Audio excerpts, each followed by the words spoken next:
자, 서던 코퍼. 이 회사가 어떻게 단 3개월 만에 10억 달러, 그러니까 우리 돈으로 1조 원이 넘는 순이익을 낼 수 있었을까요?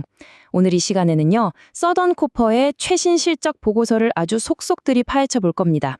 그 눈부신 성공 비결은 물론이고 그 뒤에 숨겨진 위험 요인들까지 제가 아주 명확하게 짚어드릴게요. 오늘 우리가 살펴볼 순서는 이렇습니다. 먼저 가장 중요한 2025년 3분기 재무 헤드라인부터 시작해서 그 돈이 대체 어디서 나왔는지 따라가 볼 거고요. 그리고 재무 상태표를 통해 회사가 얼마나 튼튼한지, 현재 어떤 프로젝트와 문제점들이 있는지도 한번 짚어보겠습니다.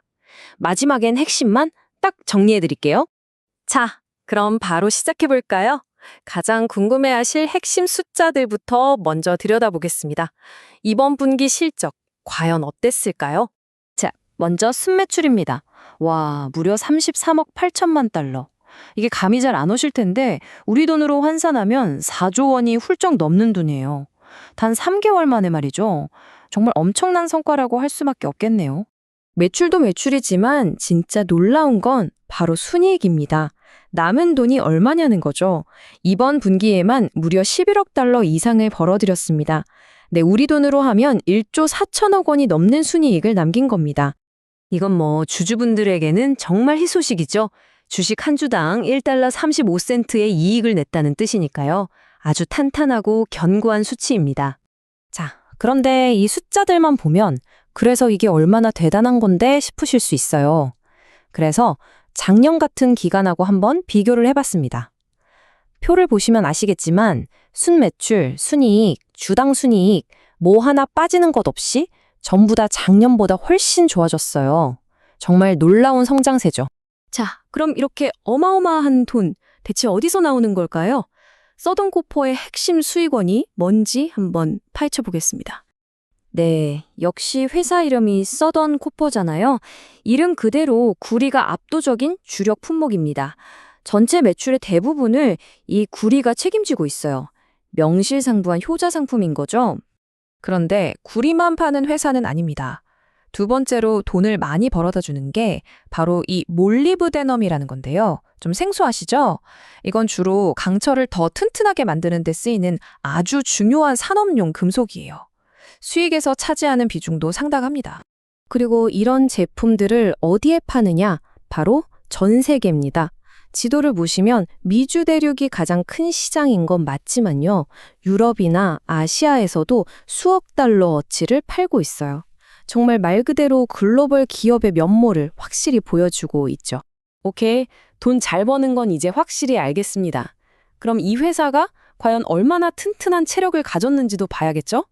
지금부터는 재무상태표를 통해서 서던 코퍼의 건강검진을 한번 해보겠습니다. 결론부터 말씀드리면 아주 튼튼합니다. 이 회사가 가진 모든 재산, 즉 총 자산이 갚아야 할 빚, 총 부채보다 2배 이상 많아요. 이건 뭐 재무적으로 굉장히 안정적이라는 아주 강력한 신호입니다.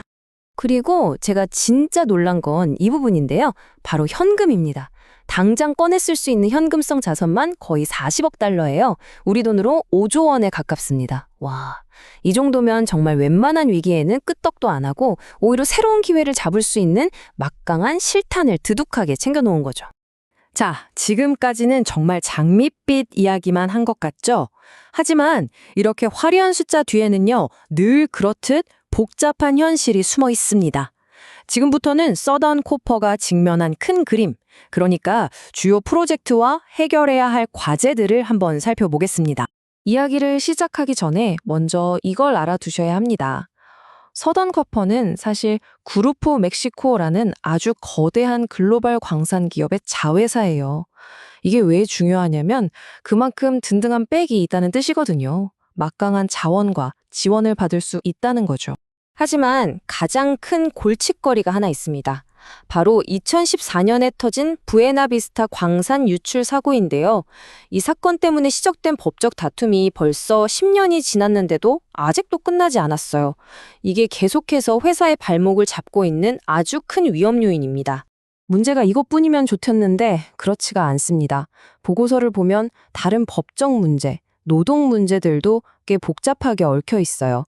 물론 잘 해결된 것도 있지만 예를 들어 타스코 광산 파업 같은 경우는 2007년에 시작해서 아직도 끝나지 않았습니다. 10년이 훌쩍 넘었죠. 이런 문제들이 계속해서 회사에 부담을 주고 있는 상황입니다. 자, 이렇게 여러 위험 요인들이 있는데도 불구하고 서던코퍼는 미래를 향한 아주 거대한 베팅을 하고 있습니다. 그게 바로 페루에 있는 미치키아이 프로젝트입니다. 이게 어느 정도 규모냐면요. 추정되는 광물 자원 양만 20억 톤이 넘어요. 정말 말 그대로 세계적인 수준의 초대형 광산 개발 사업인 셈이죠. 물론 이런 초대형 프로젝트가 하루아침에 뚝딱 되는 건 아니죠. 2018년에 인수한 뒤에 지역사회랑 합의도 하고 2022년 말에야 겨우 탐사를 시작했습니다. 그 과정에서 사회 기반 시설에 엄청난 투자를 하겠다고 약속도 했고요. 최근에는 사전 운영 기간을 더 늘렸다고 하는데 이건 그만큼 서두르지 않고 아주 신중하게 또 길게 보고 접근하고 있다는 뜻으로 볼 수 있겠습니다. 자, 그럼 지금까지 살펴본 이 복잡한 보고서에서 우리가 딱 기억해야 할 핵심 과연 무엇일까요? 딱 세 가지로 정리해 볼 수 있겠습니다. 첫째, 한 분기에 11억 달러 넘게 벌어들이는 탁월한 현재.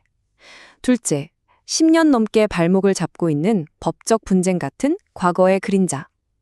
그리고 마지막으로 모든 걸 걸고 있는 미치키아이 프로젝트라는 미래를 향한 거대한 베팅. 이렇게 현재, 과거, 미래가 공존하고 있는 상황입니다. 결국 이 모든 상황을 종합해보면 질문은 하나로 모아집니다.